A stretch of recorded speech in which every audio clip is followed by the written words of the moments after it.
नमस्ते बेटा, आ जाओ, ऑडियो वीडियो खोलो। हाँ, आ जाओ।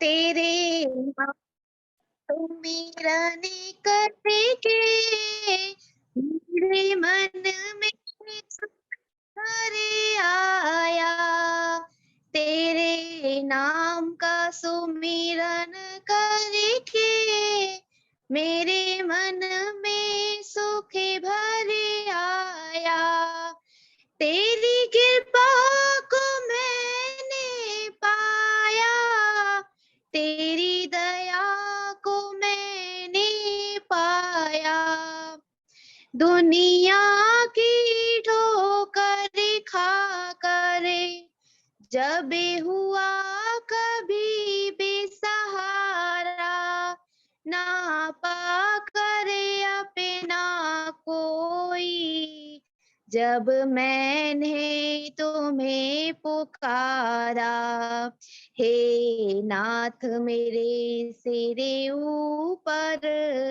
तूने अमृत बरसाया, तेरी कृपा को मैंने पाया, तेरी दया को मैंने पाया, तेरे नाम का सुमिरन करके मेरे मन में सुख भरे आया, तू संग में था नित मेरे, ये नैना देखे न पाए, चंचल माया के रंग में ये नैन रहे उलझाए, जितनी भी बार गिरा हूँ तूने पग पग मुझे उठाया, तेरी कृपा को मैंने पाया, तेरी दया को मैंने पाया, तेरे नाम का सुमिरन करके मेरे मन में सुख भरे आया, भव सागर की लहरों में भटकी जब तेरी नैया, तट छूना भी मुश्किल था, नहीं देखे कोई खेवैया, तू लहर बना सागर की मेरी नाव किनारे लाया, तेरी कृपा को मैंने पाया, तेरी दया को मैंने पाया, तेरे नाम का सुमिरन करके मेरे मन में सुख भरे आया, हर तरफ तुम्ही हो मेरे, हर तरफ तेरा उजियारा, निर्लेप प्रभु जी मेरे, हर रूप तुम्ही ने धारा, तेरी शरण में हो के दाता, तेरा तुम्हें ही को चढ़ाया, तेरे नाम का सुमिरन करके मेरे मन में सुख भरे आया, तेरी कृपा को मैंने पाया, तेरी दया को मैंने पाया। धन्यवाद। बहुत बहुत आशीर्वाद बेटा। और मैं निवेदन करने लगा हूँ डॉक्टर राकेश कुमार जी से, जो हमारे आर्ट जगत के सुप्रसिद्ध इतिहासकार और जिनकी 64 पुस्तकें आप सभी ने सुनी हैं, देखी हैं, और इंडिया बुक ऑफ रिकॉर्ड में उनकी पुस्तक दर्ज हुई। ये हम सभी के लिए गौरव की बात है। और हम सभी पिछले 2 दिनों से ऐसे ऐसे इतिहास के अनछुए पहलुओं को सुना पा रहे हैं जिनके ऊपर कभी भी हमारी दृष्टि नहीं गई, और हमारी तो बहुत सी गांठें खुली हैं और आज खुलने वाली हैं आप सभी की। मैं निवेदन करूंगा डॉक्टर राकेश कुमार जी से कि आप आवें और अपनी अमृतमय वाणी से हम सभी के बीच में इतिहास के उन अनछुए पहलुओं को रखें। डॉक्टर राकेश कुमार जी।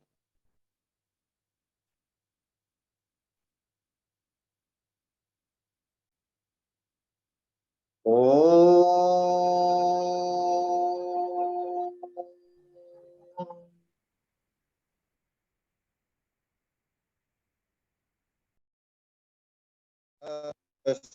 उपासते दयामामद्य मेधयाग्ने मेधाविनं कुरु।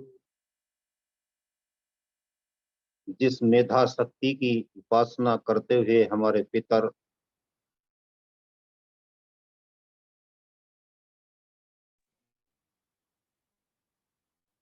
दया मामद्य मेधियाग्ने, हे परमपिता परमेश्वर अग्निदेव अग्रणी देव, वही बुद्धि वही मेधा शक्ति आप हमको भी प्रदान कीजिए।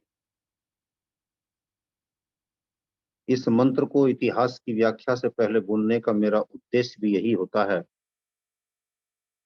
कि हमारे पूर्वज मेधा शक्ति संपन्न थे और मेधा शक्ति की ही उपासना करते थे। वही मेधा शक्ति हमारी भी इतनी ही तीव्र, इतनी ही तेज, इतनी ही तेजोमयी हो जो हमको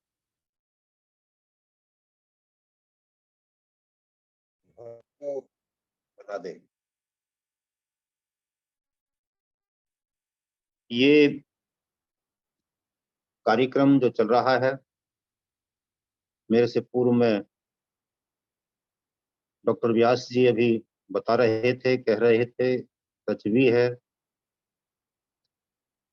हीरों को लाला करके तराशना तो बाद की बात है, पहले तो हीरे तलाशे जाते हैं।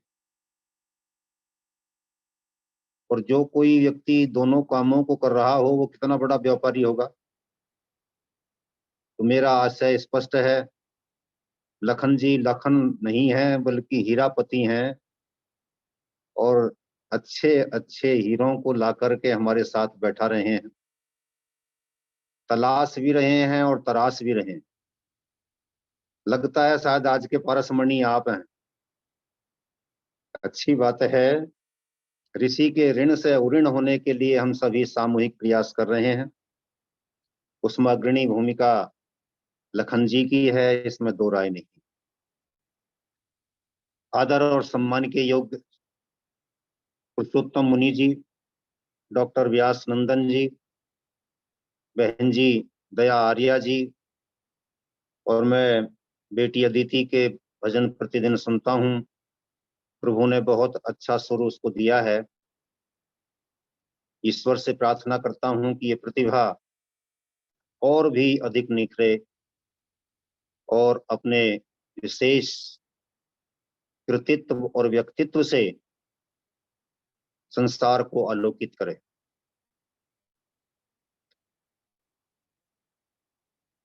ईश्वर चंद्र विद्यासागर अपने विद्यालय से निकल रहे थे शिक्षा प्राप्त करके। गुरुजी ने आशीर्वाद दिया कि जाओ, कभी सफल मत होना।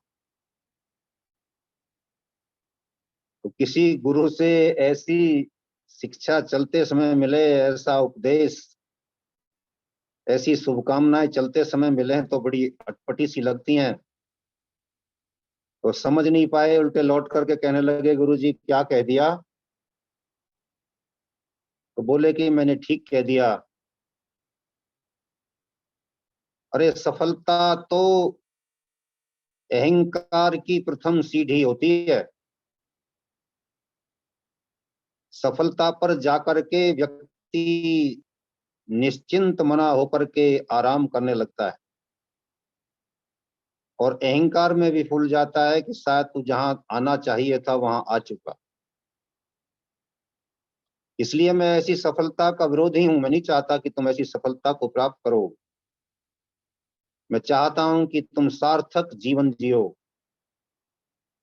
और सार्थक जीवन बोध जब हो जाता है तो वह कभी भी चैन नहीं लेने देता। लोग कहते हैं कि बेचैन मत रहो, लेकिन सार्थक जीवन कहता है कि बेचैन बने रहो। भीतर आग जली रहनी चाहिए, तभी उस लक्ष्य को प्राप्त कर सकोगे। तभी कह सकोगे इन्हीं बिगड़े दिमागों में भरे अमृत के लच्छे हैं, हमें पागल ही रहने दो कि हम पागल ही अच्छे हैं। पागल ही बन जाओ, पागल बन जाओ। पागल, गल को पाले, लक्ष्य को पाले, तो ऐसा पागल हो जाए। तो उसी साधना के लिए हमारा ये मंत्र ऋषियों ने रखा, याम मेधाम देवगणः पितरश्चोपासते तया मामद्य मेध्याग्ने मेधा विनम कुरु, मेधा विनम।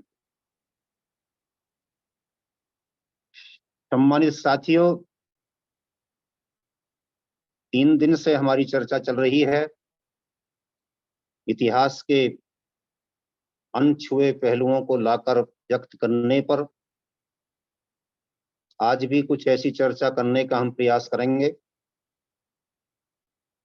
मेरा प्रयास आप लोगों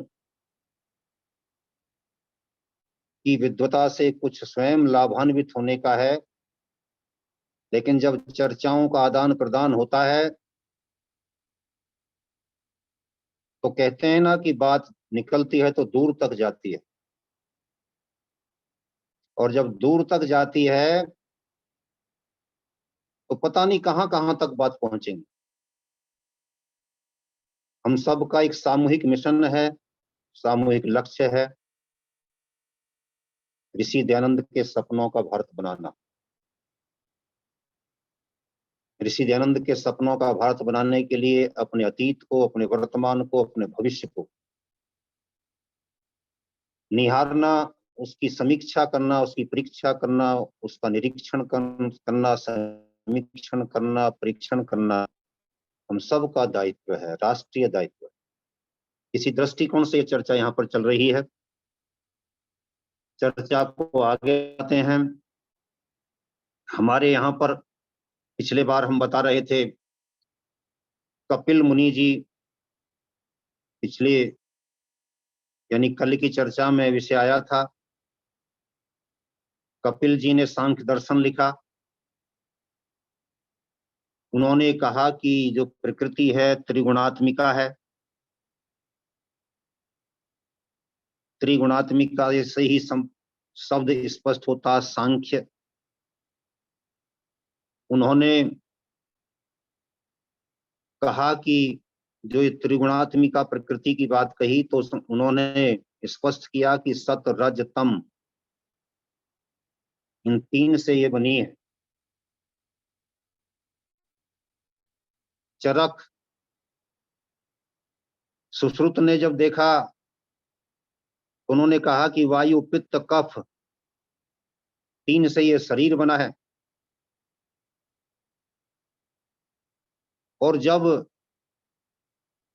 भौतिक विज्ञान के विज्ञानियों ने, पश्चिम के विज्ञानियों ने देखा तो उन्होंने भी कहा कि जो इन चीजों को अपने शब्दों में उन्होंने प्रकट करने का प्रयास किया, उतने स्थिति तक तो नहीं गए, लेकिन इलेक्ट्रॉन, न्यूट्रॉन, प्रोटॉन कह करके इनको संबोधित किया। चीज आपकी थी, चिंतन आपका था, सोच आपकी थी, विचारधारा आपकी थी, प्रकट हुई वहां से। और जो नेहरू गांधीवादी सोच के इस देश में उच्छिष्ट भोजी लोग रहते हैं, उनकी एक सोच है कि जो विदेश से हमारी चीज पक्की होकर के आए ब्रिटेन से, उसको बड़ा अच्छा खरीदते हैं। राम को रामा कहने में तो आनंद आता है, राम कहने में दकियानूसीपन दिखता है, रूढ़िवादिता दिखती है। योग को योगा कहा जाए तो उनको अच्छा लगता है, और योग कहा जाए तो ऐसा लगता है कि जैसे इंडियन घिसी पिटी बात करने वाला कोई होगा, भारतीय होगा। इस सोच को बदलने के लिए हमें अपने आप से जुड़ना होगा। अपने आप को खोजना होगा, अपने बारे में सोचना होगा, हम क्या थे। महर्षि कणाद ने यतो अभ्युदय निश्चय सिद्धि सधर्म कह करके जो धर्म की परिभाषा दी है, उसे संसार का आज का धर्मशास्त्री तथा कथित धर्मशास्त्री, राजनीति शास्त्री या और किसी तरीके का विद्वान व्यक्ति उससे उत्कृष्ट देने की तो बात छोड़िए, उनकी दी हुई परिभाषा को समझ तक नहीं पाया है। अभ्युदय क्या है और निःश्रेयस क्या है, ये पश्चिमी जगत के लिए आज तक एक पहेली बना हुआ है, इस्लाम के लिए एक पहेली बना हुआ है। जब थे दिगंबर रूप में वे जंगलों में थे घूमते, प्रासाद के तोरण हमारे चंद्र को थे चूमते। ये वो भारत है जिसने न केवल इन पंक्तियों में दिए हुए ज्ञान विज्ञान के क्षेत्र में, स्थापत्य कला आदि के क्षेत्र में उन्नति के चरम को प्राप्त किया था, अपितु अध्यात्म के क्षेत्र में भी उन्नति के चरम को प्राप्त किया था। मोक्ष जिसे मुक्ति भी कहते हैं, तो मुक्ति की सच्ची सही परिभाषा यदि समझा सकता है तो ऋग्वेद ही समझा सकता है, जहां स्वराज्य की आराधना करने का संकेत दिया गया है, आदेश दिया गया है, निर्देश दिया गया है। मोक्ष को मुक्ति कहा गया, और मुक्ति में जो हमारे आंतरिक जगत में लगी हुई आग है और जो भीतर काम क्रोध आदि के भयंकर विषधर खड़े हुए हैं, नाग फन फैलाए खड़े हैं, उन सबको नियंत्रण में लेकर के, उन सबको मार करके और उनके दोषों से मुक्त हो जाना मुक्ति की वह परम पवित्र अवस्था,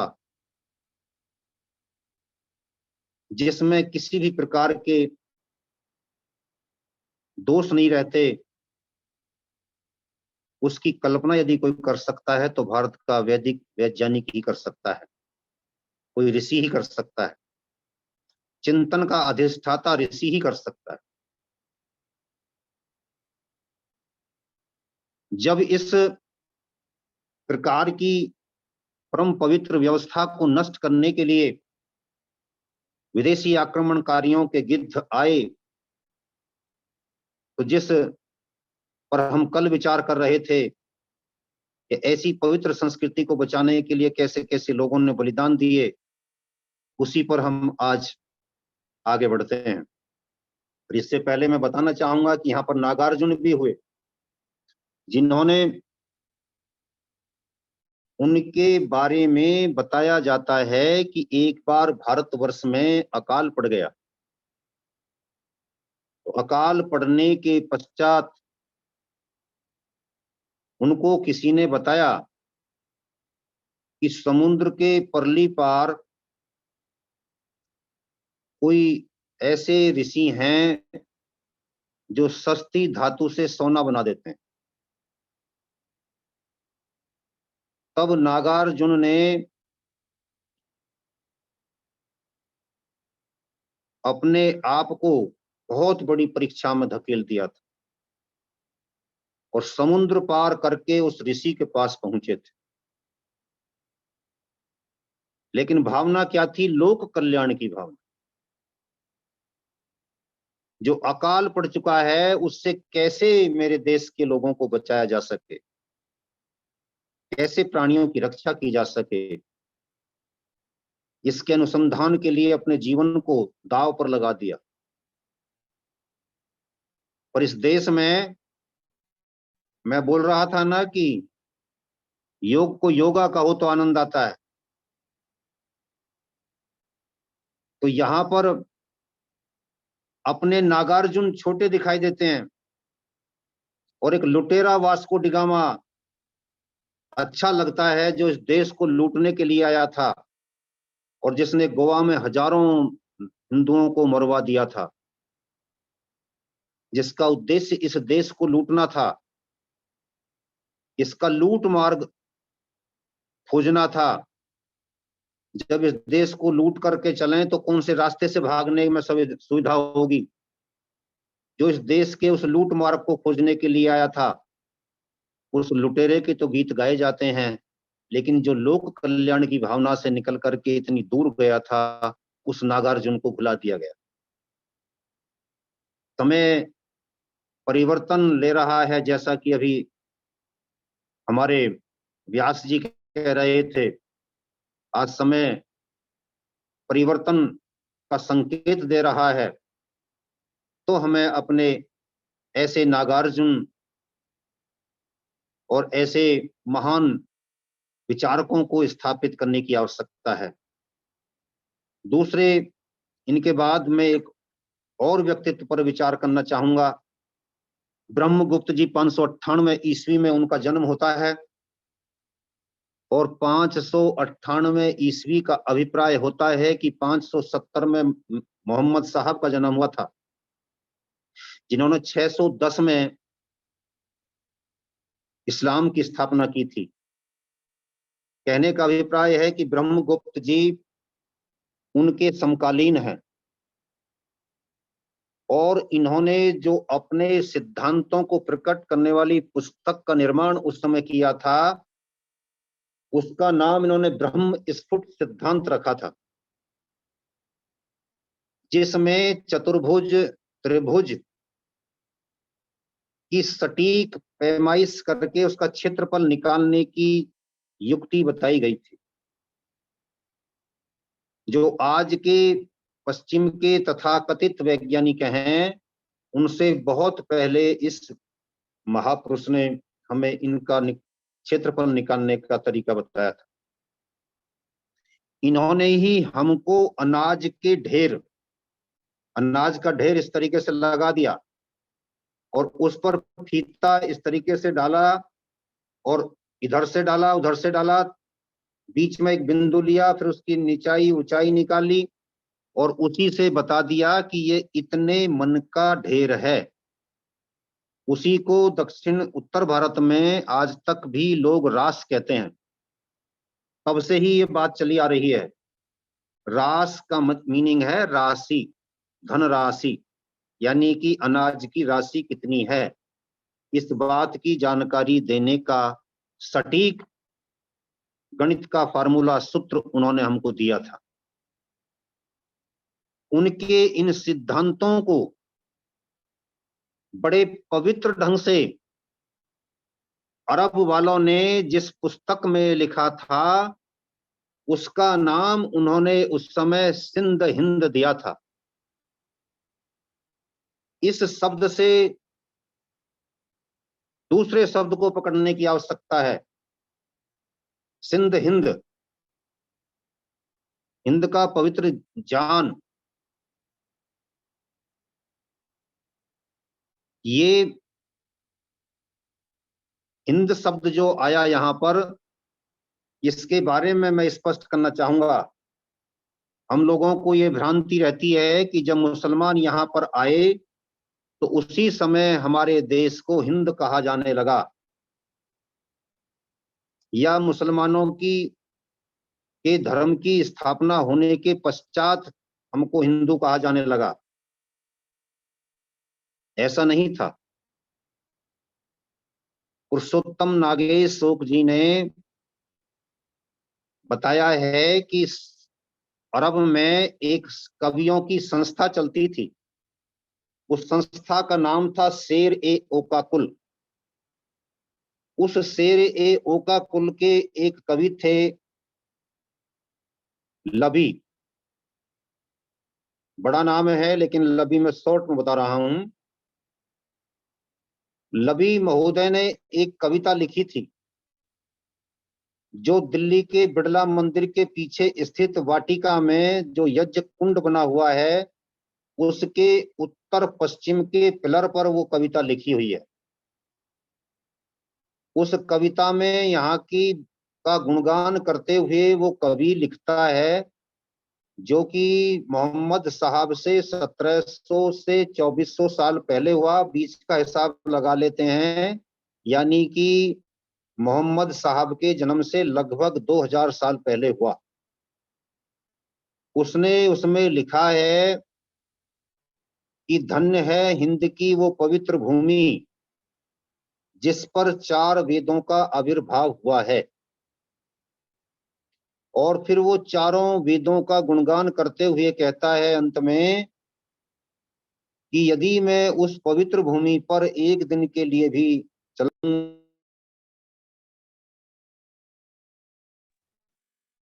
इस बात को वो कभी उस समय कहता है जिस समय मोहम्मद साहब का जन्म भी नहीं हुआ था। अभी जो आदरणीय व्यास जी कह रहे थे कि गायंती देवा अखिल गीत कहानी, यहाँ पर जो देवों को भी दुर्लभ हो जाती है, जन्म लेना दुर्लभ हो जाता है, तो ये बात न केवल देव बल्कि इस धरती के अन्य देशों के लोग भी अपने आप को तरसते थे कि हम कितने दुर्भाग्यशाली हैं कि धन्य उस पवित्र भूमि हिंद पर हमारा जन्म नहीं हुआ। कहने का अभिप्राय है कि इस भ्रांति को भी निकालना चाहिए। अब बात दूसरी यहां पर एक और स्पष्ट कर लेते हैं। भ्रांति इस बात की भी है कि अंग्रेजों ने ही भारत को इंडिया कहना आरंभ किया था। यहां पर भी मैं कहना चाहूंगा कि जब अंग्रेजों का बाप भी पैदा नहीं हुआ था, यानी कि ईसा मसीह भी जन्म नहीं हुआ था, तब से इस भारत भूमि को इंडिया कहा जा रहा है। इसका प्रमाण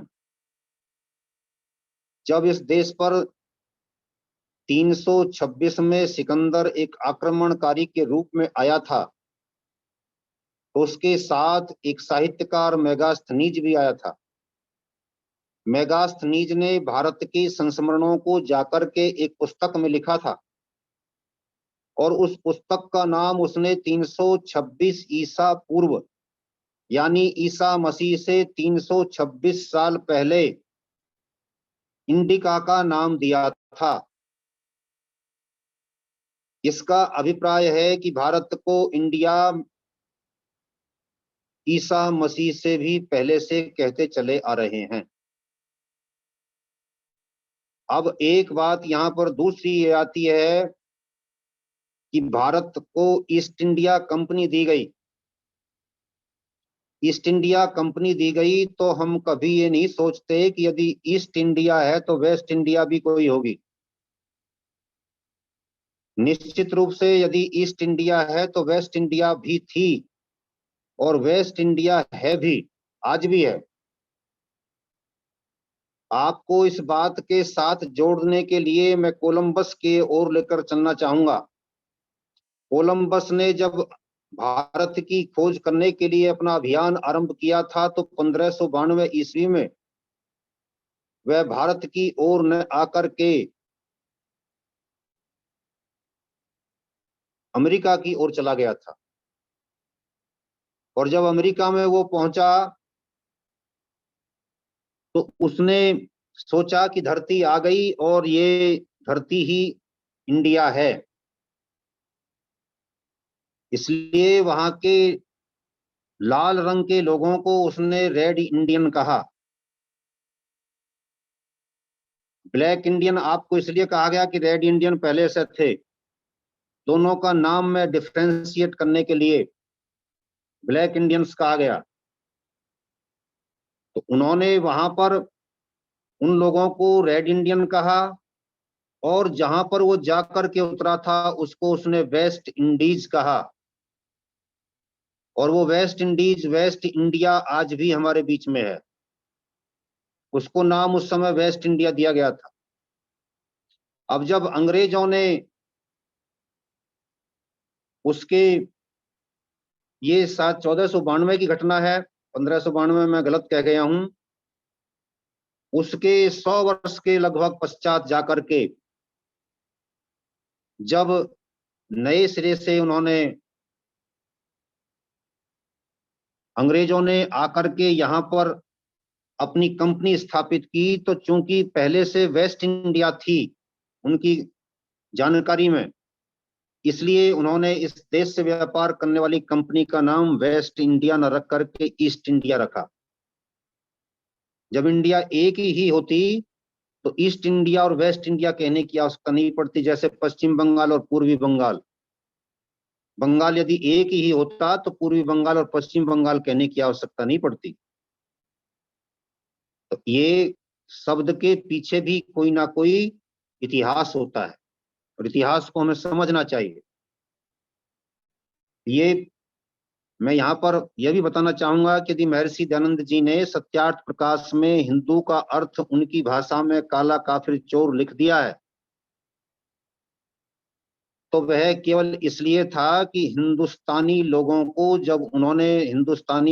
ने जब मुसलमानों का बड़ी संख्या में नरसंहार किया तो शत्रुता बढ़ी, और जब शत्रुता बढ़ जाती है तो अच्छा व्यक्ति भी बुरा दिखने लगता है, और उसके पता नहीं क्या क्या नाम, सगा भाई भी सगा भाई के नाम बिगाड़ बिगाड़ करके रख लेता है। इसके उपरांत भी हमारे लिए यह एक सत्य है, सच्चाई है कि हिंदू शब्द हमारे लिए उच्चारण में उचित नहीं है, क्योंकि इसका कोई व्याकरणिक आधार नहीं है। परंतु देश काल परिस्थिति के अनुसार जिन लोगों ने हमको हिंदू के नाम से उस समय पुकारा था, वो सारे के सारे किसी न किसी दृष्टिकोण से हमारे बारे में अच्छे चिंतन और अच्छी सोच के साथ वो नाम हमको दे रहे थे। मैं इसी शब्द श्रृंखला में एक शब्द और स्पष्ट करना चाहूंगा, हरकुलस।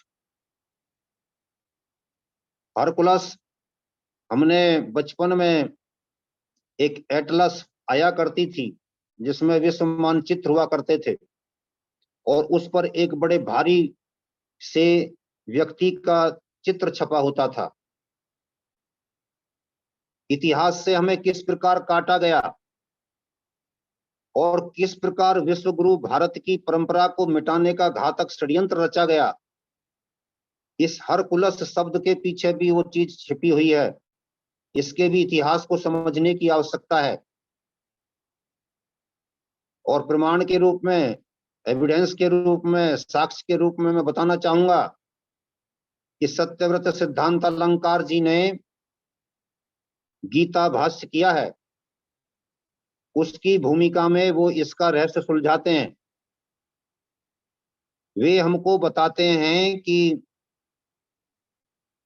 भारत से बाहर यूनान आदि की भाषाओं में जाकर के हमारे श्री का हिरी हो जाता है, सप्ताह का हफ्ता हो जाता है, सह का है हो जाता है, और भी विद्वानों ने इस पर विचार किया है, प्रकाश डाला। लेकिन इससे आगे जो विशेष बात हमको जानकारी मिलती है, वो कहते हैं कि श्री कृष्ण का भारत की भाषाओं में तो श्री कृष्ण उच्चारण था, परंतु यूनानी भाषाओं में जाकर के वो हिरैक्लीज हो गया, और वो हिरैक्लीज जब यूरोपियन भाषाओं में, लैटिन, ग्रीक आदि में जाकर के पहुंचा, तो वहां जाकर के वो हिरैक्लीज से हरकुलस हो गया। वो लोग आज भी ये कहते हैं कि ईसा से लगभग 3000 वर्ष पहले संसार में एक ऐसा महाजानी महायोद्धा व्यक्ति उत्पन्न हुआ था जिसने युद्ध के मैदान में खड़े होकर के ज्ञान का उपदेश दिया था। यहाँ पर इस बात को स्पष्ट करने के लिए ये समझने की आवश्यकता है कि 3000 साल पहले कौन सा युद्ध हुआ था और कौन सी वो घटना थी जिसमें युद्ध के बीच में खड़े होकर के किसी ने बड़ा गंभीर ज्ञान प्रस्तुत किया था। तो पता चलता है कि वह गीता का ज्ञान था जो श्री कृष्ण जी ने दिया था। इस तरीके से श्री कृष्ण का हिरैक्लीज और हिरैक्लीज का हरकुलस हो गया, और वो हरकुलस उसकी याद में वो एटलस निकाली गई कि जो संसार का सबसे महान योद्धा, सबसे प्रतापी, सबसे बुद्धिमान व्यक्ति था। इस प्रकार संसार में भारत की परंपराएं ही प्रचलित रही हैं, प्रचलित रही केवल इसलिए रही कि भारत विश्व गुरु था और भारत की ओर ही सारा संसार मार्गदर्शन के लिए लालायित होकर के देखता था। यूनान में एक देवी है नाना देवी, और हिमाचल में है एक देवी नैना देवी।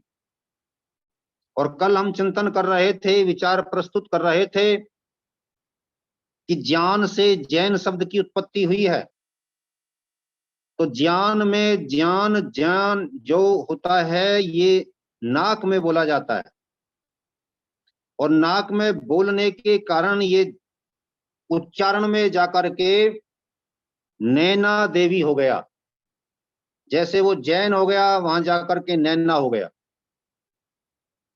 जैना नैना इस तरीके से होकर के। और यूनानी भाषा में, ग्रीक में जाकर के ये नाना देवी हो गया। जब उनसे पूछा जाता है कि ये नाना देवी है क्या, तो वो उसका चाहे किसी तरीके की उत्पत्ति या वैज्ञानिक ढंग से, पौराणिक ढंग से, किसी भी ढंग से निकालना बनाए, लेकिन हमारे मंतव्य को सिद्ध करने के लिए उनका एक अर्थ पर्याप्त है कि वो कहते हैं कि ये ज्ञान की देवी, इल्म की देवी है, इल्म का देवता है, ज्ञान का देवता है। तो इल्म ज्ञान यानी कि वेद, यानी कि सरस्वती, सरस्वती की देवी का चित्र उन्होंने उस तरीके से बनाया और हमारे हिमाचल वालों ने उस तरीके से बनाया। तो किसी ने सरस्वती देवी की अपने तरीके से कल्पना करके उसका अपने तरीके से चित्र बनाया। कुल मिलाकर के कहने का अभिप्राय है कि सबके मूल में वेद ज्ञान खड़ा है। वेद की संस्कृति का अपभ्रंश होते होते वहां तक किसी न किसी रूप में ये चीजें पहुंच गईं।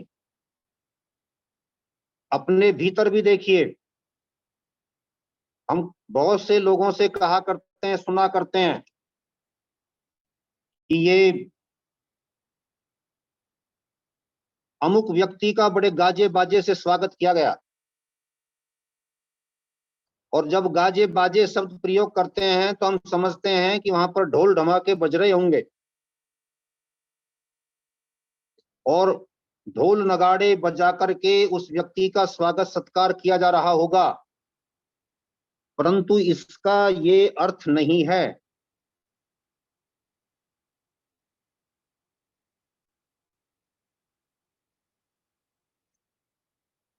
इसका ये अर्थ नहीं है। फिर वास्तविक अर्थ क्या है, इस पर हमको विचार करना चाहिए। कवि सुंदर जी ने एक जगह लिखा है, वो कहते हैं, ज्ञान बढ़े गुणवान की संगत, ध्यान बढ़े धन तपसी संग कीने, अरे मोह बढ़े परिवार की संगत, लोभ बढ़े धन में चित दीने, क्रोध बढ़े नर मूढ़ की संगत, काम बढ़े तीय के संग कीने, सुंदर विवेक विचार बढ़े सम, सुंदर विवेक विचार बढ़े कवि दीन सुसंगत सज्जन कीने। अगली पंक्तियों में उनका कहना है, तात मिले पुनि मात मिले, सुत भ्रात मिले जुबती सुखदाई, राज मिले गज बाज मिले, सब साज मिले मन वांछित पाई, लोक मिले सुर लोक मिले, विधि लोक मिले बैकुंठ जाई, मिले सब ही सुख संत समागम दुर्लभ भाई। इसकी पौराणिकता पर अधिक चिंतन न करते हुए यहाँ पर शब्द गज बाज मिले। ये शब्द शतपथ ब्राह्मण में भी आया है। गज गज हाथियों को कहते हैं और वाज घोड़ों को कहते हैं। राजाओं के पास दो प्रकार की सेनाएं हुआ करती थीं, अश्व सेना और हस्ती दल, हस्ती सेना। हस्ती सेना जब कोई विदेशी मेहमान आता था तो उसका स्वागत सत्कार करने के लिए अश्व दल के सजे सदाए सिपाही और हस्ती सेना के सजे सजाए और सधे सधाए सैनिक उसके स्वागत के लिए किले के बाहर जाकर के खड़े होते थे। आज भी राष्ट्रपति भवन में एक स्थान विशेष पर हमारे ऐसे सधे सधाए सैनिक खड़े होते हैं जब कोई विदेशी मेहमान आता है। तो वो अश्व दल और हस्ती दल, गजबाज दोनों मिलकर के जब उसका स्वागत करते थे तो उसको कहा जाता था कि उसका अमुक व्यक्ति का स्वागत गाजे बाजे से किया गया, गजबाज से किया गया, गजबाज। ये चीजें जो परंपरा से कहीं बहुत पीछे छूट गई हैं, हमें पकड़ने की आवश्यकता है। अभी परसों की चर्चा के पश्चात एक बात आई थी कि जिसकी लाठी उसकी भैंस, जिसकी लाठी उसकी भैंस, ये हमारे न्याय दर्शन के सिद्धांत के अनुसार बात सही है। और किसी राजा के विशेष के बारे में ये घटना है कि उसके पास में दो व्यक्ति इस बात को लेकर के पहुंच गए कि ये भैंस मेरी है। दूसरा कहता था कि मेरी है। राजा ने अपनी न्यायिक बुद्धि का प्रयोग करते हुए निर्णय दिया कि जिसके हाथ में लाठी है भैंस उसकी है, क्योंकि भैंस को हाँकने के लिए डंडा चाहिए। तो वहां से इसका अर्थ का अनर्थ करके जिसकी लाठी उसकी भैंस कर दिया गया। बाकी सच ये था कि राजा ने बहुत न्यायिक बुद्धि का प्रयोग करते हुए निर्णय दिया था कि जिसकी लाठी उसकी भैंस, जिसके हाथ में लाठी है भैंस उसी की है। इसी को अभी मैं पिछले दिनों कलकत्ता गया था तो कलकत्ता में हमारे एक बड़े नेता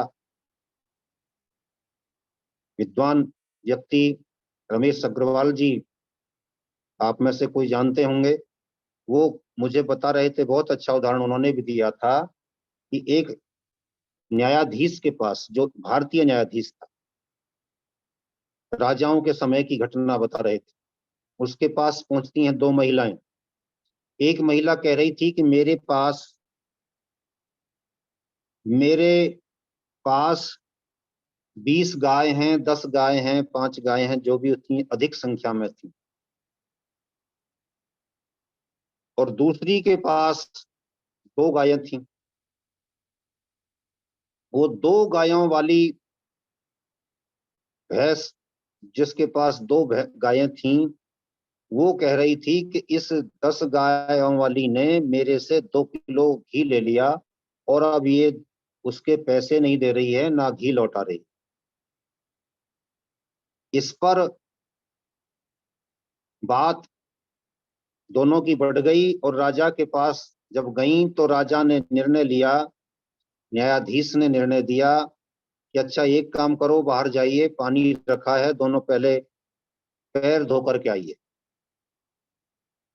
तो जिसके घर में 2 गायें थीं, उसने उसमें से गिलास से या मग से या किसी भी चीज से कम पानी इस्तेमाल करते हुए हाथ पैर धोए और भीतर चली आई। उतने ही पानी से भरा हुआ मटका दूसरी महिला को दिया गया। उसने सारे का सारा पानी अपने पैरों पर डाल लिया और कम पड़ा तो और मांगने की कोशिश करने लगी।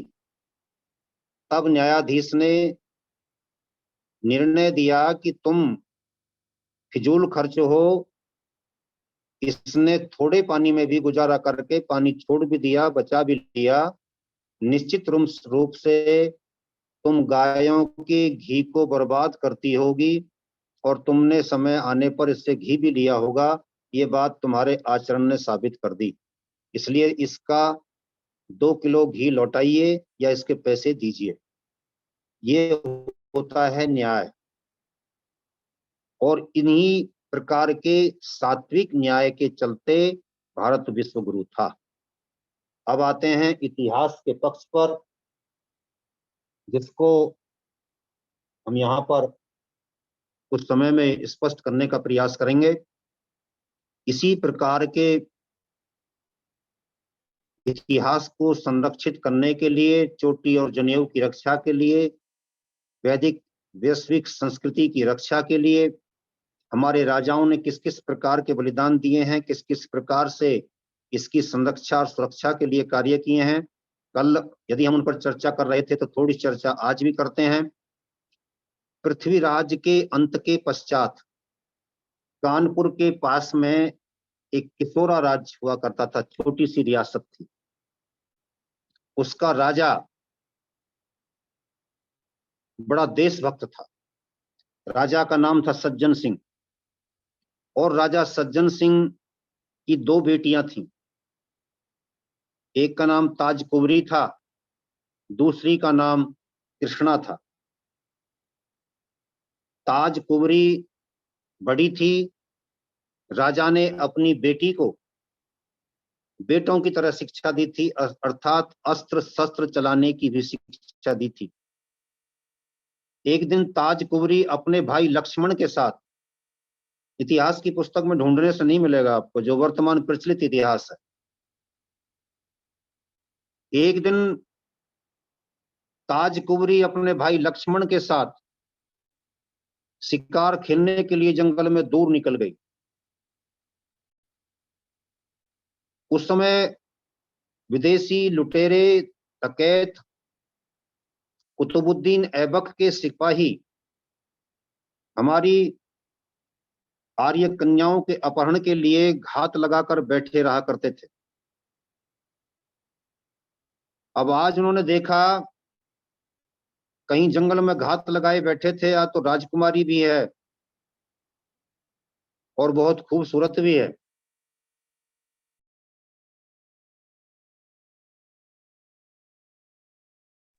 कर ही लेना चाहिए। इस दृष्टिकोण से दोनों ने, उन सैनिकों ने, जो कुतुबुद्दीन के सैनिक वहां पर इस तरीके से घात लगाए इधर उधर छिपे बैठे थे, उन्होंने उन दोनों बहन भाइयों पर हमला बोल दिया। दोनों बहन भाइयों ने, क्योंकि अस्त्र शस्त्र की अच्छी शिक्षा ली थी, इसलिए उन सैनिकों को काट करके फेंक दिया। 1-2 सैनिक छुप छुपा करके भागने में सफल हो गया, जिन्होंने आकर के कुतुबुद्दीन ऐबक को सारा राज बताया। वो दोनों बहन भाई तो किले में सुरक्षित लौट आए, लेकिन कुतुबुद्दीन ऐबक ने वहां पर फिर हमला बोल दिया। जब वो हमला ले करके वहां पर किशोरा राज्य का घेरा डाल लेता है, तो वहां पर भयंकर युद्ध होता है। ये दोनों बहन भाई अपने किले से ऊपर से देख रहे थे किस प्रकार से युद्ध चल रहा है। जब इन दोनों ने देखा कि अब हमारी सेना की जीतने की संभावनाएं नहीं है, तो ये दोनों भी युद्ध के लिए चल देते हैं और जमकर युद्ध होता है।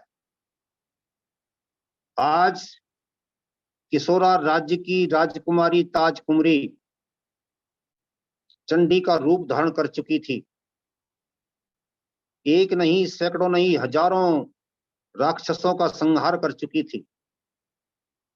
जिधर भी निकल जाती थी उधर ही त्राहिमाम मच जाता था। परंतु आज उसे यह भी दिख गया था कि आज का युद्ध अंतिम है और आज का सूर्य भी अंतिम है। आज बलिदान भी देना है। इसलिए जितना भी झुंड विदेशी राक्षस कुतुबुद्दीन का उसकी ओर को बढ़ता आता था, वह उनको बेतहाशा काटे चली जा रही थी। उसने मन बना लिया था कि अंतिम समय में अपना भी बलिदान आज दे देना है। बलिदान की वो घड़ी आती जा रही थी। कभी महाराजा सज्जन सिंह के स्वर्ग सिधारने की अर्थात बलिदान देने की सूचना उनको मिल चुकी थी।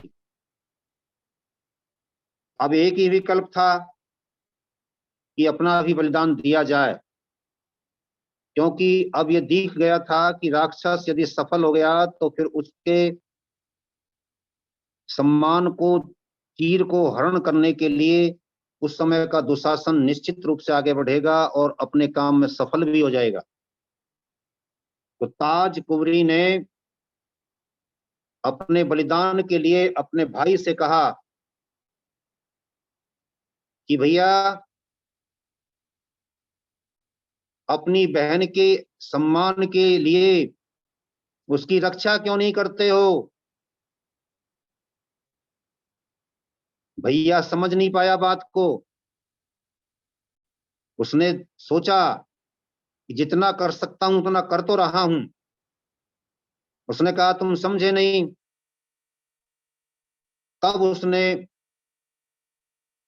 फिर उसको कठोर शब्दों में कहा, तो राजकुमार की बात समझ में आ गई और राजकुमार ने अपनी ही बहन की हत्या अपने हाथों से, अपनी तलवार से कर दी। इस तरीके से वो ताज कुंवरी बलिदान हो गई। उसके बाद भाई ने भी अपनी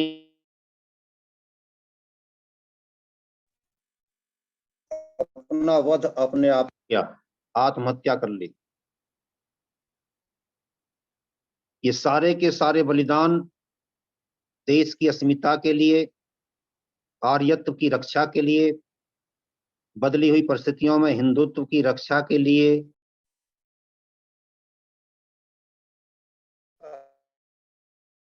गंभीरता से विचार करना चाहिए। इस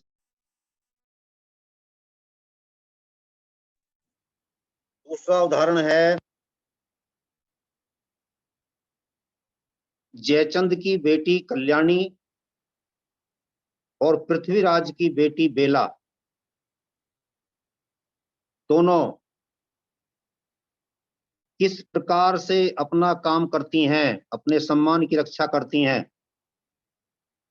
दोनों के पिता एक दूसरे के जानी दुश्मन थे, लेकिन जब देश को बचाने की बात आई तो दोनों एक हो गईं। बीते हुए कल की बातें, अभी कल परसों की बात, साल 6 महीने की बात, दोनों को पीछे धकेल दिया। लेकिन कुतुबुद्दीन ने दोनों को पकड़ने में सफलता प्राप्त कर ली। कुतुबुद्दीन ने सोचा कि इसको ले जाकर के अपने काजी को दूंगा, और जब वो यहां से जाकर के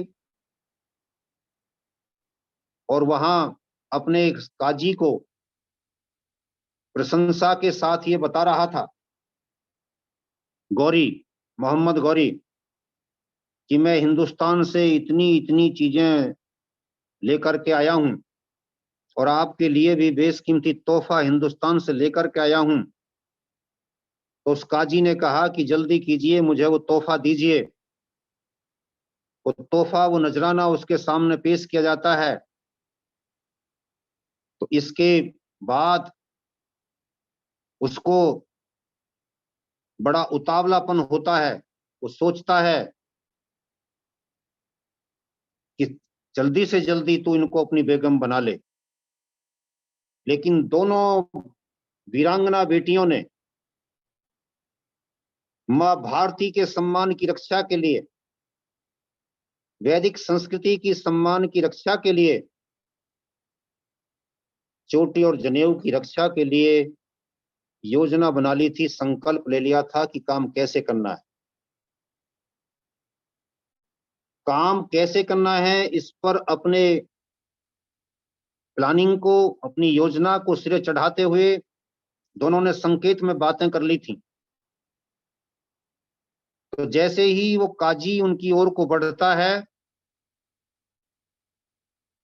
तो वो बेटियां कहती हैं कि अब तो हमको आपकी बेगम बनना ही है, इसमें दो राय नहीं है, और हम भी चाहती हैं, पर देखिए हमारी दो शर्तें आपको माननी होंगी। उसने कहा कि बताइए जल्दी।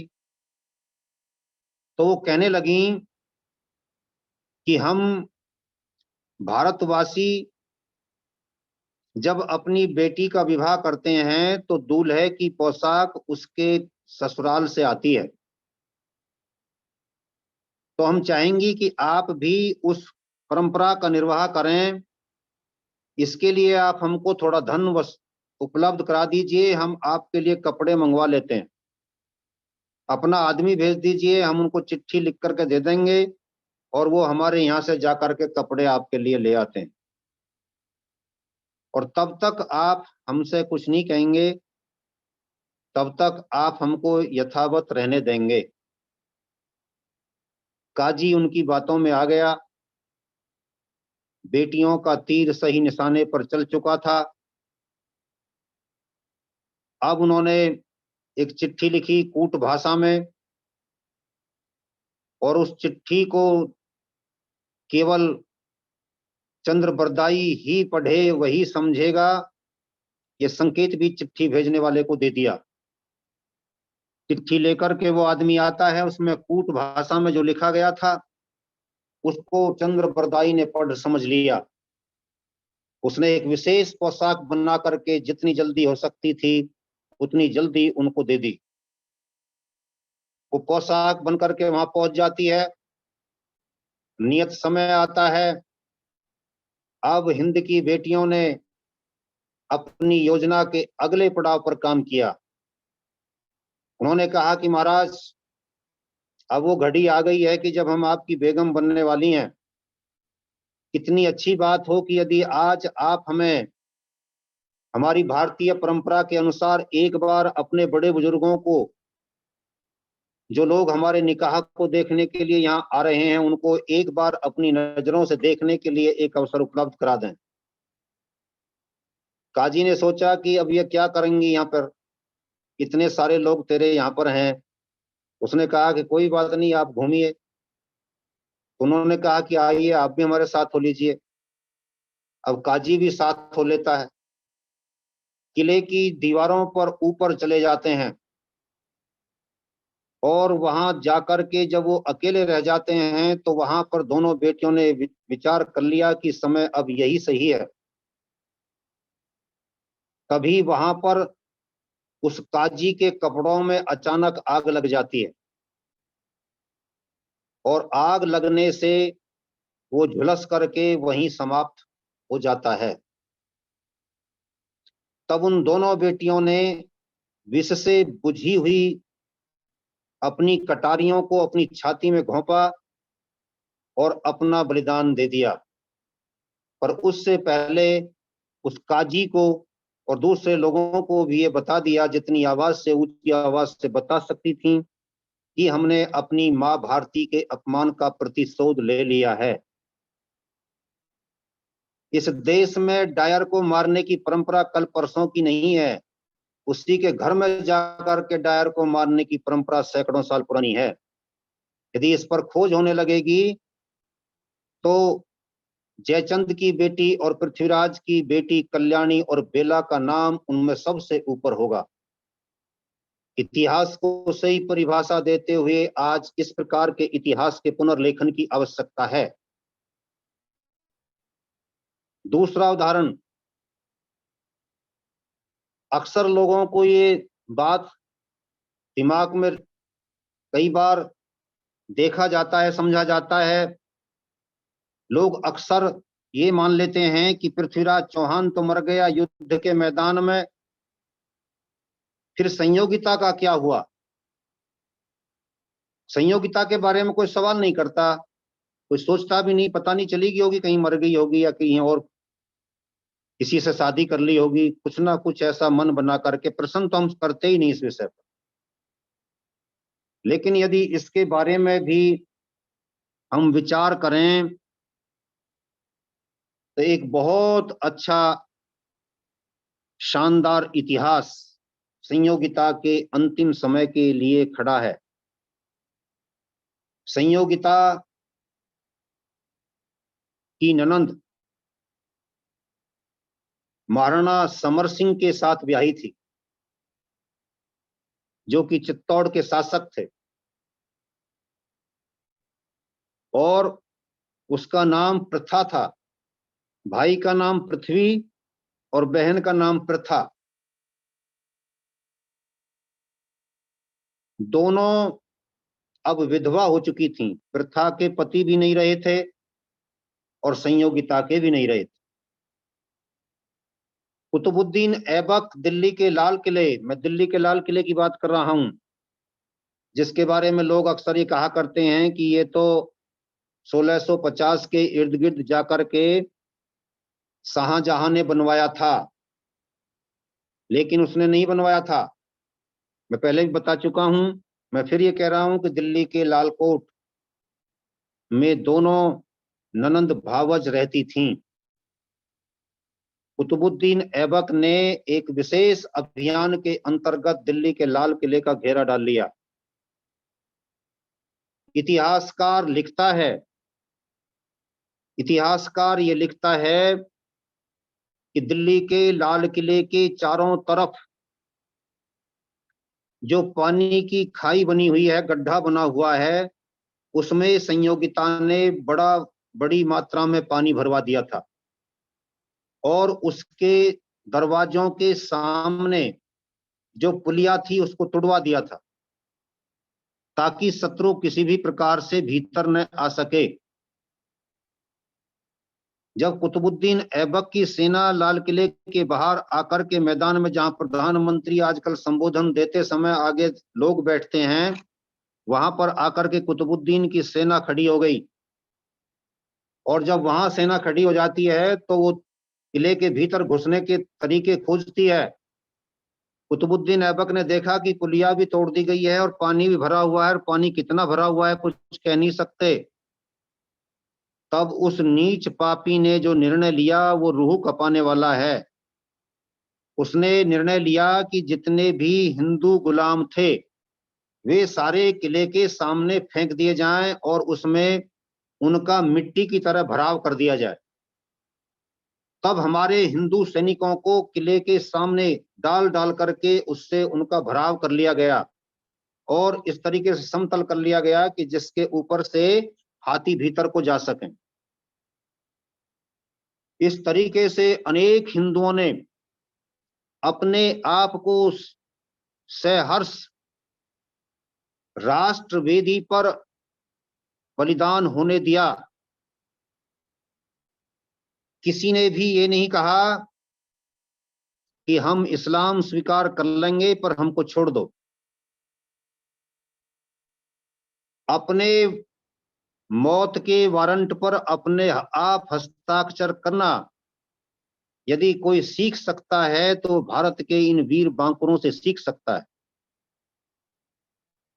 और कहीं पर भी दुनिया में कोई भी देश ऐसा नहीं मिलेगा जहां पर अपने मौत के वारंट पर अपने आप हस्ताक्षर करने की परंपरा हो, वो भी सहर्ष। अनेक लोगों ने अपने मौत के वारंटों पर हस्ताक्षर करके अपने आप को खाई में गिरने दिया। खाई भर दी गई। अब जिंदा लाशों के ऊपर से हाथी चल रहे हैं और जाकर के किले की दीवार में टक्कर मार रहे हैं। लेकिन किले की दीवारों में भी कीलें लगी हुई थीं। अब उन कीलों के कारण हमारे लोगों ने जो कीलें उसमें लगाई थीं, उनके कारण हाथी पीछे हटने लगे, क्योंकि जब वो उसमें सिर मारते थे तो वो चुभती थी और चुभने से वो पीछे को हटने लगे। तब क्या निर्णय दिया गया, यह भी इतिहास में नहीं मिलता। तब निर्णय लिया गया कि जयचंद के बेटे धीरचंद को किले के सामने खड़ा किया जाए, उन कीलों के सामने, और पीछे से दौड़ता हुआ हाथी आए, वो उसमें आकर के टक्कर मारे तो किले के जो फाटक हैं वो टूट सकते हैं। यही किया गया। जयचंद के बेटे धीरचंद को उसके बाप के किए हुए का फल मिल गया और किले के फाटक टूट गए। हजारों लोगों के बलिदान के पश्चात, हजारों जिंदा लोगों की लाशों के ऊपर से निकलते हुए हाथियों ने वो काम किया, परंतु ऊपर से दीवार से हमारे वीर सैनिक कितने प्रतिशोध के साथ पत्थरों आदि से उन लोगों का संहार कर सकते थे वो तो कर ही रहे थे, परंतु साथ ही पल पल की सूचना संयोगिता और उसकी नंद प्रथा को भी भीतर बैठे हुए मिल रही थी। जब वो भीतर के तरफ जाते हैं, घुसते हैं, प्रवेश करते हैं, तो वहां पर रानी संयोगिता और उसकी ननंद प्रथा ने पहले ही अपने लिए चिता तैयार कर ली थी और उस चिता में हजारों की संख्या में हमारी वीरांगनाओं ने अपना बलिदान देकर के अपने सतीत्व की रक्षा की। इस प्रकार संयोगिता रानी लाडी के द्वारा डाली गई परंपरा पर अपना बलिदान देकर के संसार से वीरांगना के रूप में विदा हो गई। इतिहास में उस काले कारनामे करने वाले कुतुबुद्दीन ऐबक और गौरी के कार्यों को तो बताया गया है, लेकिन हमारी वीरांगनाओं के ऐसे बलिदानों को नहीं बताया गया। यदि वो बताया जाता तो जो लोग आज बड़े आराम से हमारी बहन बेटियों को बहकाने में सफल हो रहे हैं, वो बहन बेटियां इस तरीके से नहीं बहक पाती, क्योंकि वे जान जाती कि अपनी चोटी और जनेऊ की रक्षा के लिए यहाँ पर कैसी कैसी वीरांगनाओं ने समय आने पर बलिदान दिए हैं, पर अपनी अस्मिता के साथ खिलवाड़ नहीं होने दिया। मैं इस बात के साथ साथ किशोरा की जो राजकुमारी ताज कुंवरी की बात मैं कह रहा था, ताज कुंवरी का अंत उस प्रकार से हो जाता है,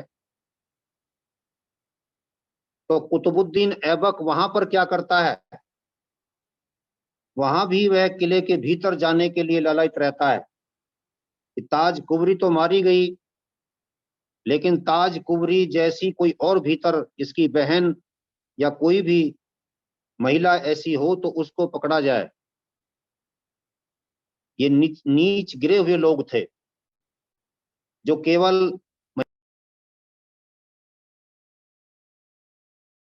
तरफ जाता है तो वहां पर उसकी बहन कृष्णा और दादी विद्योत्तमा किले के पिछले भाग में बैठे हुए बड़े आराम से चर्चाएं कर रही थी, बातें कर रही थी। कृष्णा बहुत छोटी थी, लेकिन ये जानती थी कि देश धर्म की रक्षा के लिए जब अंतिम घड़ी आएगी तो क्या कर लेना है। दादी ने भी अपना निर्णय लिया हुआ था, इसलिए बड़े आराम से बातें कर रही थी। इस बात की कोई चिंता नहीं थी कि आज किले के बाहर क्या हो गया है, कितने लोग मारे गए हैं, कितनी जानें चली गई हैं। मैं पहले भी कह रहा था और आज भी कह रहा हूं, उत्सर्ग को उत्सव के रूप में मनाने की परंपरा यदि कहीं संसार में है तो वो भारत के भीतर है। उत्सर्ग को उत्सव मनाना, उत्सर्ग का उत्सव मनाना, ये सीखा जा सकता है, तो हम भारतीयों से सीखा जा सकता है।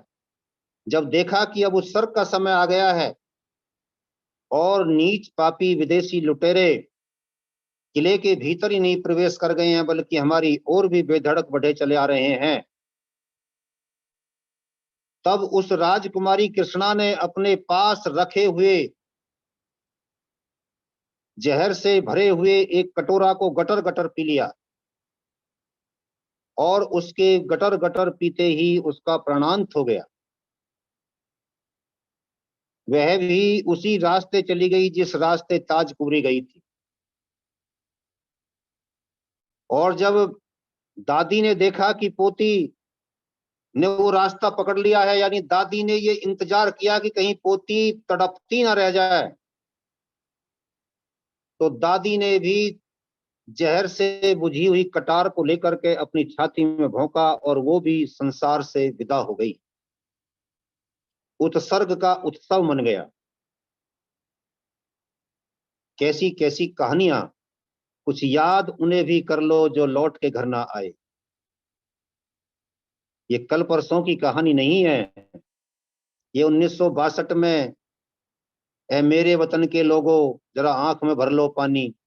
पहले तो देश के लिए हथियार नहीं बनाए, जहां हथियार बनते थे वहां कनस्तर बनवाने लगे, अहिंसा के पुजारी बन गए, और जब चीन ने आकर के घर के भीतर पीटे तो फिर सारा देश भी रुलाया और अपने आप भी रोए। मेरे वतन के लोगों जरा आंख में भर लो पानी। आज पानी भरने की बात याद आई, लेकिन यहाँ तो खून बहाए हैं लोगों ने, खून के गारे किए हैं लोगों ने। ये तो वो देश है, ये देश है वीर जवानों का, अलबेलों का, मस्तानों का। इस देश का यारो क्या कहना। शब्द कुछ दूसरे हो सकते हैं, लेकिन भावों पर विचार करना चाहिए, भावना पर विचार करना चाहिए, कवि कहना क्या चाहता है। और जब उस प्रसंग को, उस विचार को, उस विचारधारा को देश के अतीत के साथ जोड़ने का प्रयास करेंगे तो पता चलेगा कि कितनी लंबी परंपरा है। एक बात कह करके अपनी वाणी को विराम देता हूं। महाराणा प्रताप और अकबर दोनों के बीच हल्दी घाटी का युद्ध संपन्न हो गया था। अकबर ने चप्पे चप्पे पर अपने सैनिक लगा दिए थे, तैनात कर दिए थे। यदि कोई भी राजपूत कहीं पर भी पल्ले पड़ जाए तो उससे ये पूछा जाए, दबाव देकर के पूछा जाए कि तुमने महाराणा को देखा है? यदि देखा है तो हमें उसका पता बताइए, चलिए हमारे साथ। एक बुजुर्ग और एक बच्चा दोनों जंगल में निकले जा रहे थे, तो उसने जंगल में जाकर के कहीं अकबर के सैनिकों से उनका पाला पड़ जाता है। अकबर के सैनिकों ने कहा रुकिए, दोनों रुक जाते हैं। बोले कि क्या आपने महाराणा प्रताप को देखा है? तब वो बुजुर्ग आगे बढ़ता है और आगे बढ़कर के अकबर के सैनिक के कान में कुछ कहता है। तभी अकबर का वो सैनिक चमचमाती हुई तलवार से पास में खड़े हुए बच्चे का सर कलम कर देता है। देखिए वीरता की बेमिसाल चीज। बच्चे का सर कलम होते ही बुजुर्ग कहता है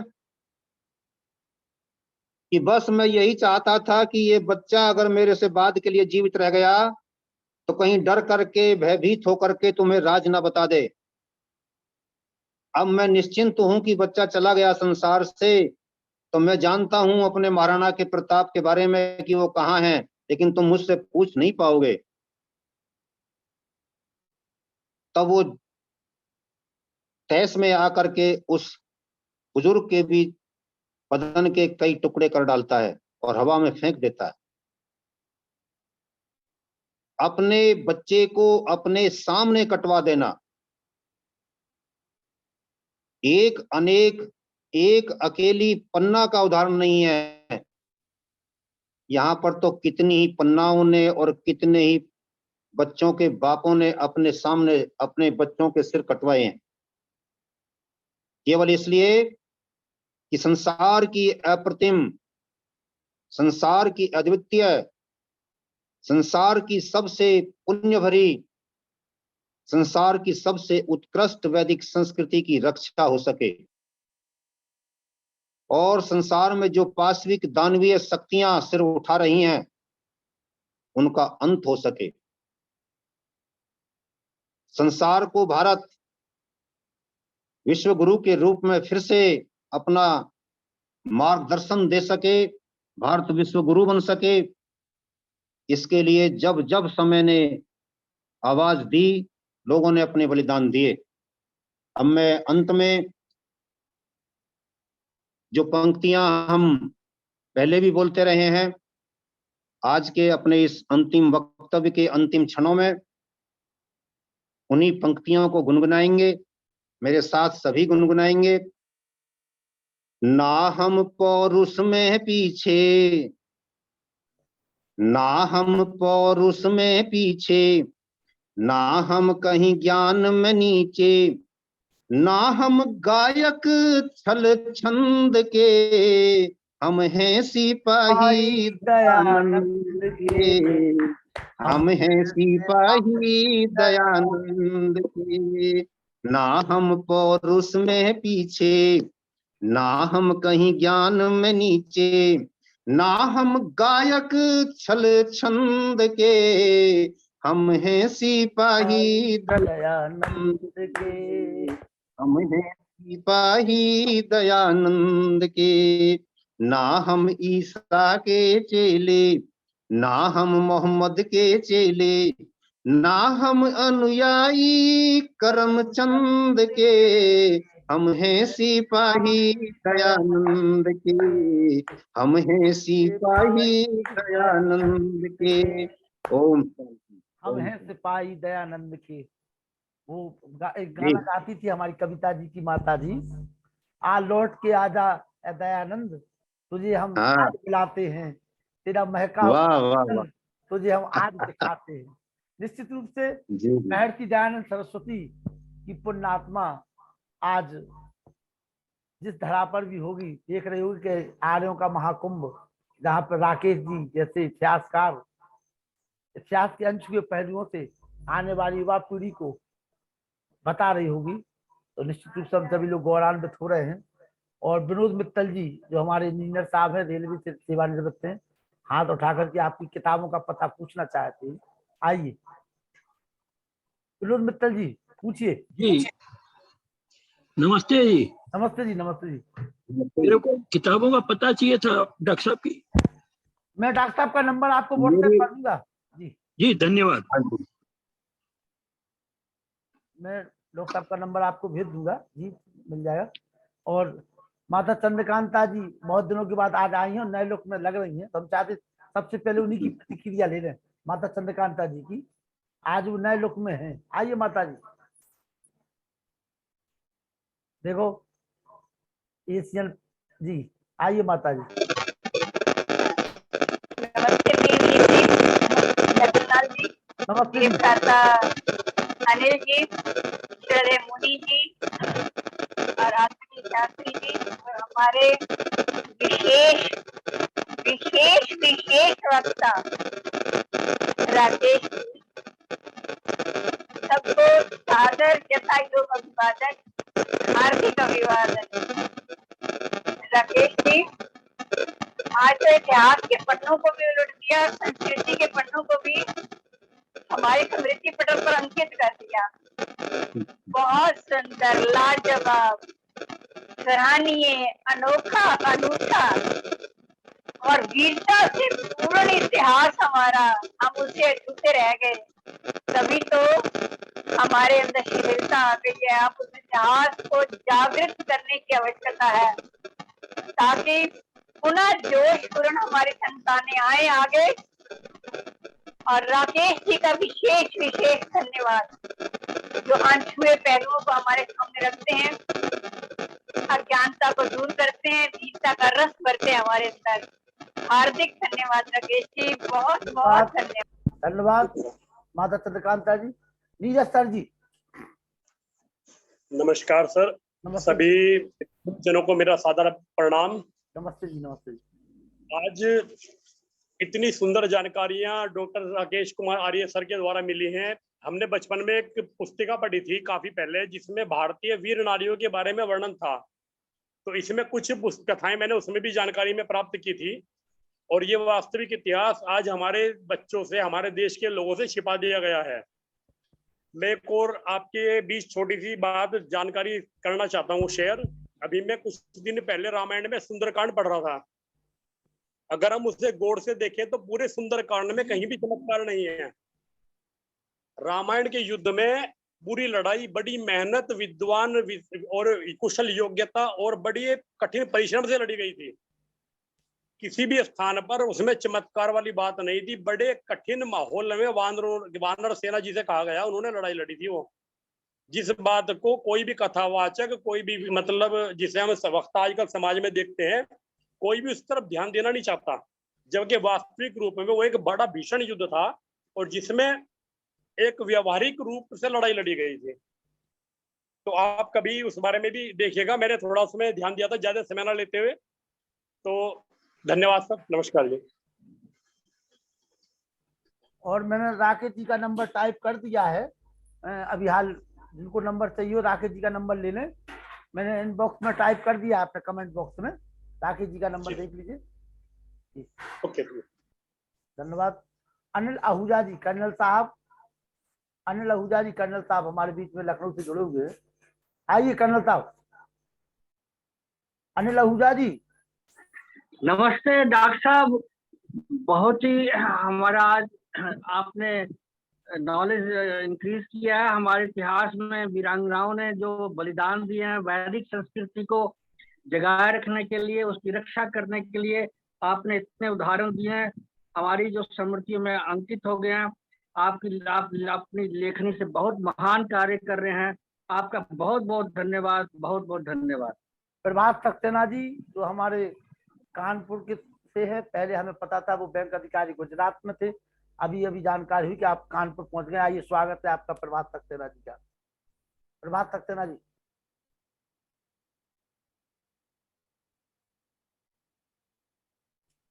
प्रभात सक्सेना जी, आवाज कनेक्ट नहीं हो पा रही आपकी।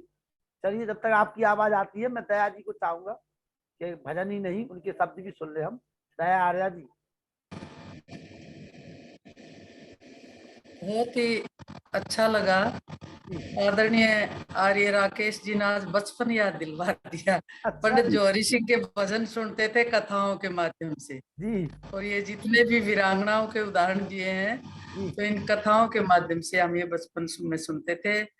हमारे देश में भगवान भले इंसान पैदा कर, सदा सुख संपदा वाली सुखी संतान पैदा कर।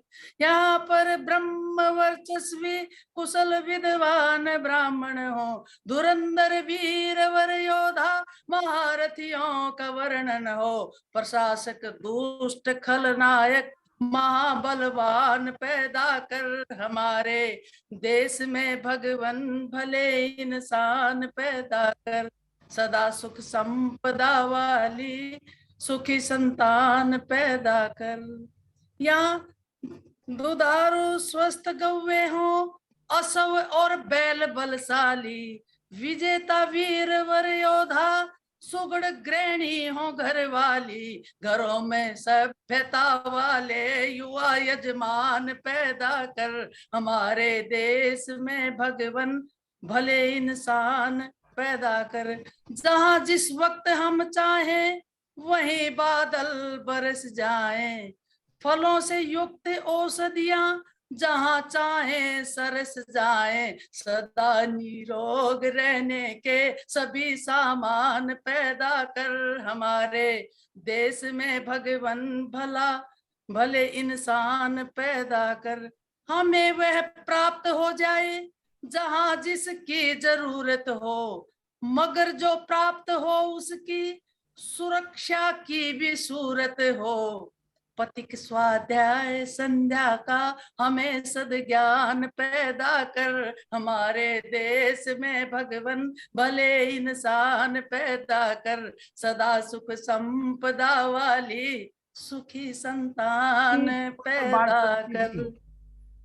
मुनि पुरुषोत्तम वानप्रस्थी जी। ओम ओम जी, ओम जी।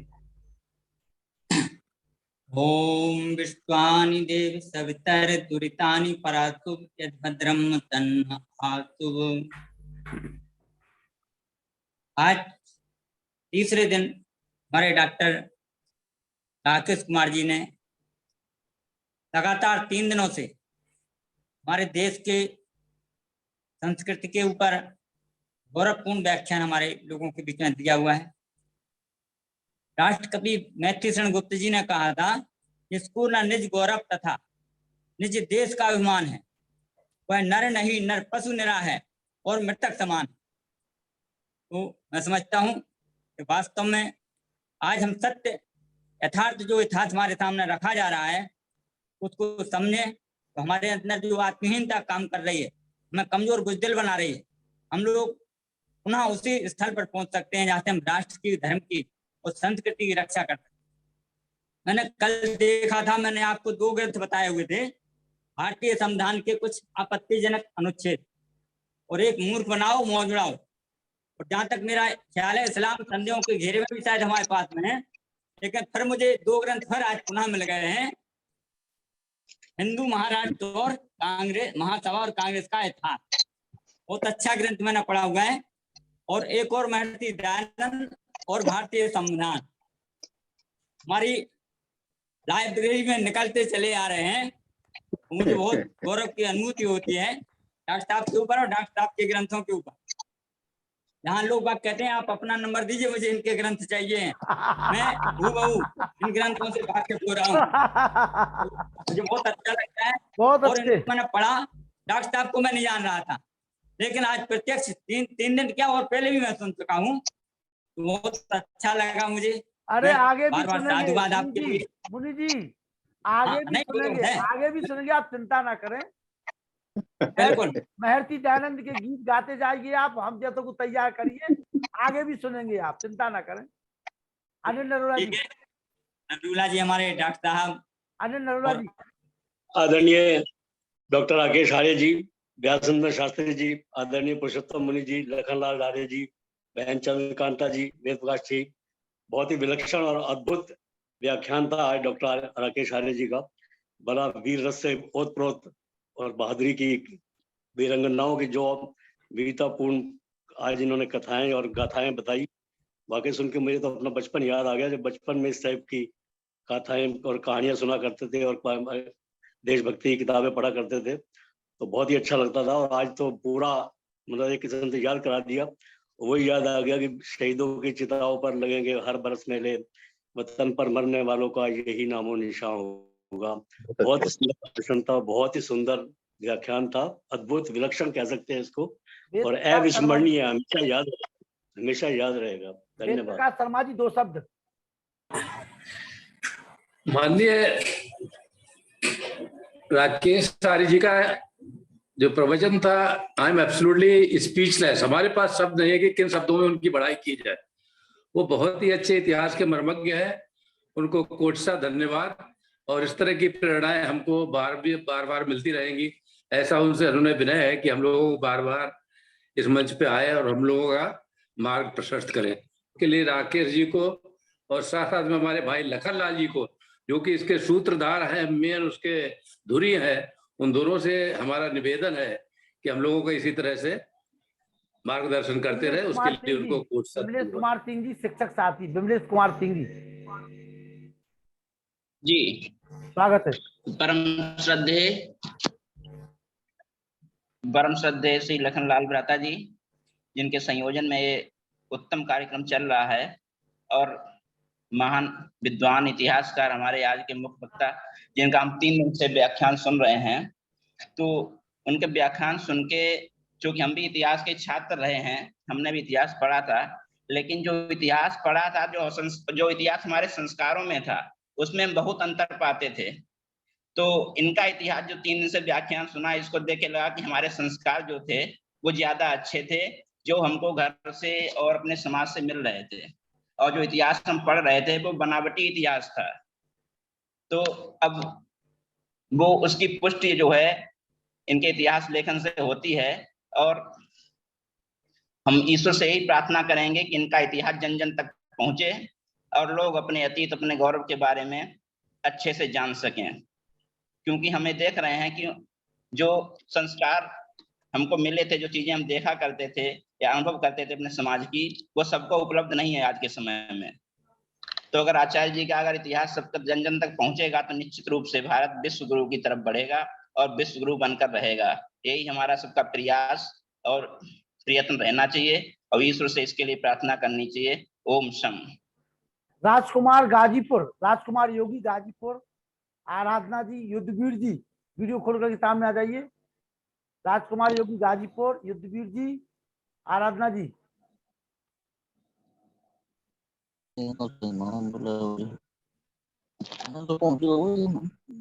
चलिए व्यासचंद्र शास्त्री जी,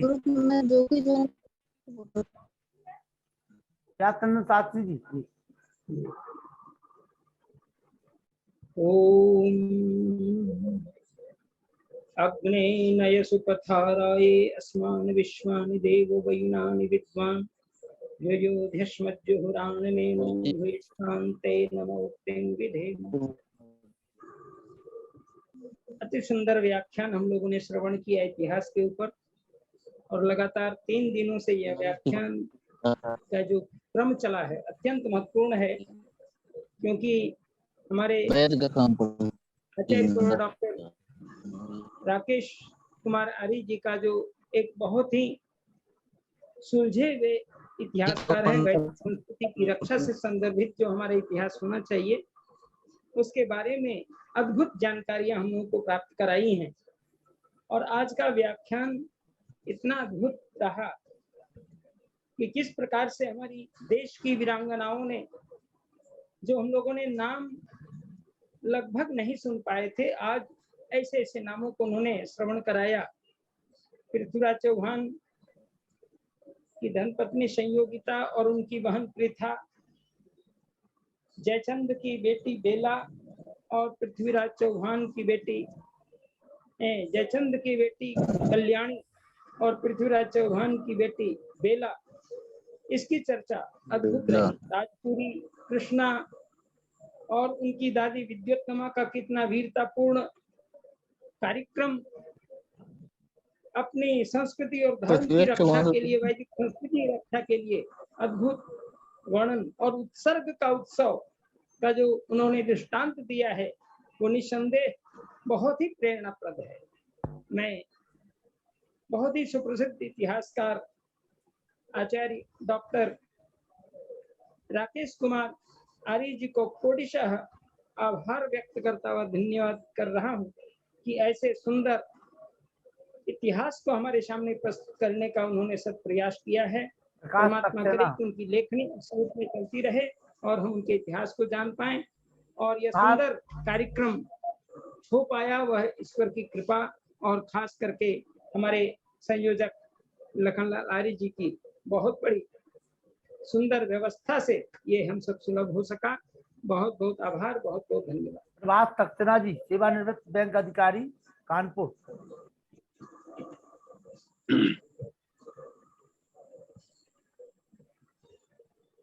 प्रभात सक्सेना जी, आवाज नहीं आ पा रही है आपकी, आवाज कहीं अनम्यूट हो रही है आपसे, चेक करिए अपने सिस्टम को।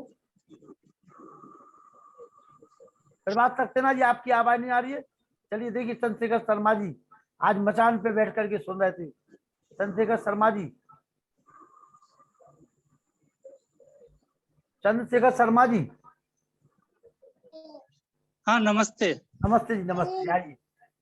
वो संयोगिता के बारे में तो इन्होंने जोर की बात बताई आज डॉक्टर साहब ने, लेकिन हम लोग सुनते हैं कि आचार्य ये अजमेर के ख्वाजा है, इसने बड़ा अत्याचार किया था संयोजकता के साथ में। उस पर भी प्रकाश डालेंगे जी आगे। हाँ हाँ, ठीक है, ठीक, धन्यवाद। चलिए, यही पूछना था। धन्यवाद। राजकुमार योगी गाजीपुर, आराधना जी, विमल जी ऑडियो खोल लीजिए। राजकुमार योगी गाजीपुर, चलिए मैं निवेदन करूंगा पुनः वेद प्रकाश शर्मा जी से कि वो अपने नाती पोतों के साथ पूरी टीम के साथ आए और शांति पाठ कराए। 3 पीढ़ियों का संगम आप शांति पाठ में देखते हैं, आइए।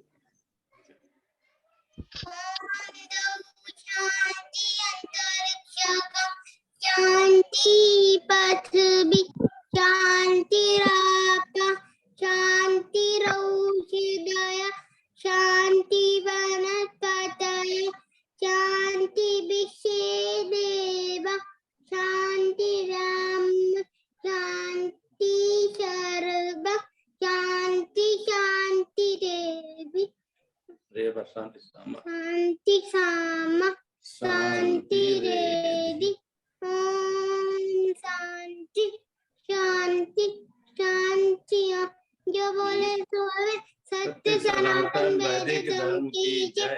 गुरु वैद्यानंद की जय। आनंद की जय। राधा पुरुषोत्तम श्री राम महाराज की जय।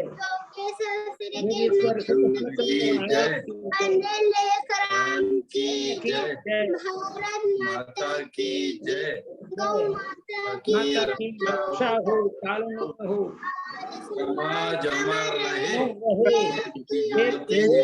चलती रहे। ओम आर्यों के महाकुंभ की जय।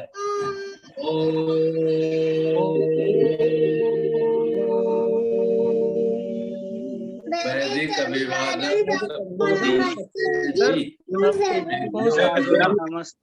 को नींद आ रही है।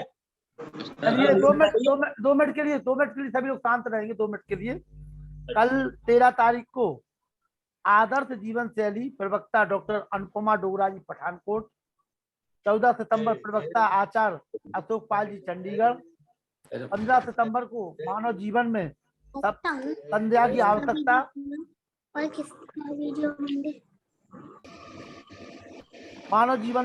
की आवश्यकता प्रवक्ता आचार्य कृष्ण आर शास्त्री तिवारी, 16 और 17 सितंबर को वैदिक जीवन जीने का ढंग प्रवक्ता डॉक्टर अजय आर केंद्रीय शिक्षक भिलाई, 18 तारीख को हनुमत प्रसाद जी और 19 तारीख को आपके बीच में डॉक्टर अर्चना जो हमारी मेरठ में अभी प्रोफेसर बनी है और डॉक्टर अर्चना पी आर जी, उनको आप 19 तारीख को सुनेंगे। और 20 तारीख को हमारे डॉक्टर अखिलेश शर्मा जी के बहनोई है डॉक्टर कपिल जी जो आचार्य हैं, डॉक्टर कपिल देव शर्मा जी, उनको आप सुनेंगे। उसके बाद पुनः नए नए विद्वानों को परमात्मा की कृपा से आपके बीच लाने का प्रयास करूंगा। और डॉक्टर राकेश जी को तो आप फिर इंतजार करिए और बहुत ही जल्दी वो आपके बीच में आएंगे इतिहास के पहलुओं को लेकर के। और आप सभी को बहुत बहुत आभार, बधाई। इसी प्रकार से आप सभी लोग जुड़ते रहे, दूसरे लोगों को भी जोड़ने का प्रयास करें। हम सभी आपके आभारी हैं। ओम शुभरात्रि सभी को। जी नमस्ते। नमस्ते जी, नमस्ते जी, नमस्ते। कल आप इसको एक कार्यक्रम को लिख के भिजवा दीजिएगा ताकि औरों को भी सर्कुलेट कर सकें। जी मैं अभी आज आप कमेंट करके ले लिया करें थोड़ा सा। कई बार क्या है कि मैं डालता तो हूँ लेकिन नेट की वजह से आप लोगों तक नहीं पहुंच पाता है। ठीक है ना? ठीक है, मैं भेज दूंगा। ठीक है, कमेंट भेज दिया करें थोड़ा सा व्हाट्सएप पे। नमस्ते सभी, धन्यवाद।